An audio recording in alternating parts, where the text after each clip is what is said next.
Hi there.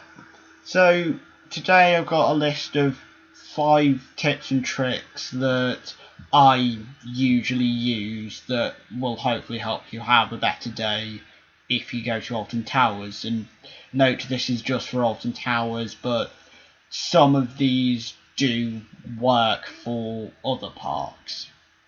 So the first one is that you should know timings, and what I mean by that is the park or the turnstiles at the entrance to the park open at 9 o'clock and the rides open at 10 o'clock.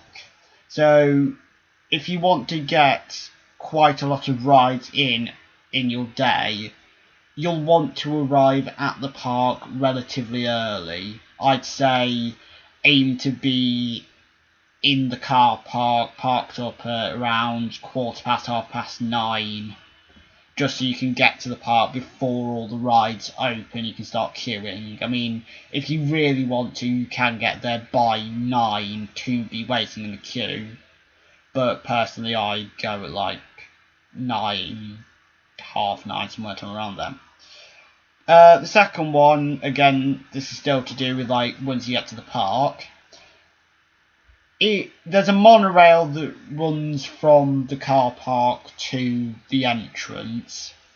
If that's busy, then there is a walking path that you can take to get to the park. I think it takes like 10-15 minutes or so to walk it, but if the monorail station is busy and you don't really want to wait for that, you just want to get to the park, then there is a walking path you can take. It doesn't take too long, and me and my family use it quite a lot. Number 3, once you're in the park, if you're either on your own or you're in a party that doesn't mind splitting up if it shortens down the wait time, then I'd say you should know what rides have single rider. And there are 6 rides. In Forbidden Valley, you have Galactica Intoxicator, you have Spinball Whizzer over near the front of the park, you have 13 over in the Dark Forest, and both the Smiler and Oblivion over in X Sector. They all have single rider. You will most likely be split up if you're in a group, but 9 times out of 10, the wait time is less than the normal standby queue.